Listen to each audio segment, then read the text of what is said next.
Meskipun ibu mertua adalah seorang bisu, menantunya justru bisa mendengar suara hati sang mertua. Saat mendengar sang mertua ingin ganti sarung selimut katun, si menantu langsung meletakkan jeruk di tangan, dan pergi membeli sarung selimut baru untuk menggantikan. Namun baru saja ibu mertua berbaring, dia langsung mengeluarkan beberapa jarum perak berlumuran darah dari dalam selimut. Perawat yang melihat langsung marah besar, menuduh si menantu menyiksa orang tua. Suaminya yang mendengar keributan langsung masuk ke kamar, tanpa basa-basi menampar wajahnya, menuduhnya tak berperasaan. Wanita itu kebingungan, mengira semua hanyalah kesalahpahaman. Hingga sebelum operasi, ibu mertua meminta melihat album foto lama.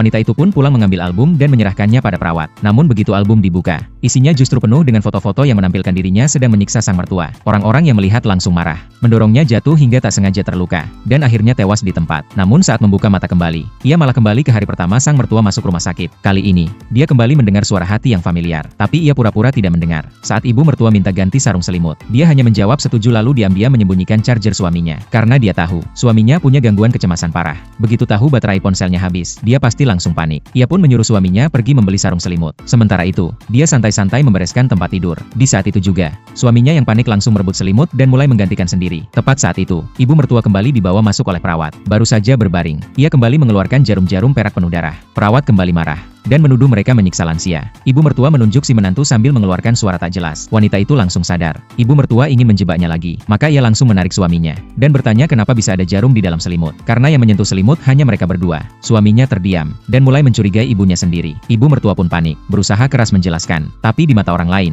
itu terlihat seperti sedang ditekan oleh anak sendiri. Hingga akhirnya, seseorang langsung menelepon polisi. Suaminya yang baru mulai bangkit dalam karir, langsung pucat ketakutan, tak sanggup menanggung skandal. Sementara wanita itu hanya menonton dengan dingin, karena di kehidupan sebelumnya, dia dipaksa mati tanpa pembelaan dari siapapun. Akhirnya suaminya dibawa polisi untuk diinterogasi. Ibu mertua pun emosinya tak terkendali. Dokter menyarankan agar segera dioperasi. Saat dibawa ke ruang operasi, ibu mertua kembali memohon lewat suara hati, ingin melihat album peninggalan mendiang suaminya. Wanita itu tetap dingin dan berkata, "Fokus saja operasi. Aku akan menunggu di luar." Namun ibu mertua tetap memaksa dan melambai-lambaikan tangan. Perawat bilang operasi kali ini sangat berisiko. Mungkin dia masih punya keinginan terakhir, dan menyarankan si wanita menuruti sebentar. Wanita itu berkata pada perawat, ibu mertua hanya gugup sebelum operasi, lalu berpura-pura menurut, mengambil alih kursi roda dan mendorongnya sendiri. Tapi tak disangka, ibu mertua mengunci roda kursi, dan bersikeras menulis keinginannya di buku kecil. Wanita itu langsung merobek kertas itu dan pulang. Begitu sampai rumah, ia menemukan album foto yang masih tergeletak di pojokan, dan seperti dugaan, isinya penuh dengan foto-foto fitnah. Namun kali ini, dia menemukan satu folder tersembunyi di bagian lain album itu.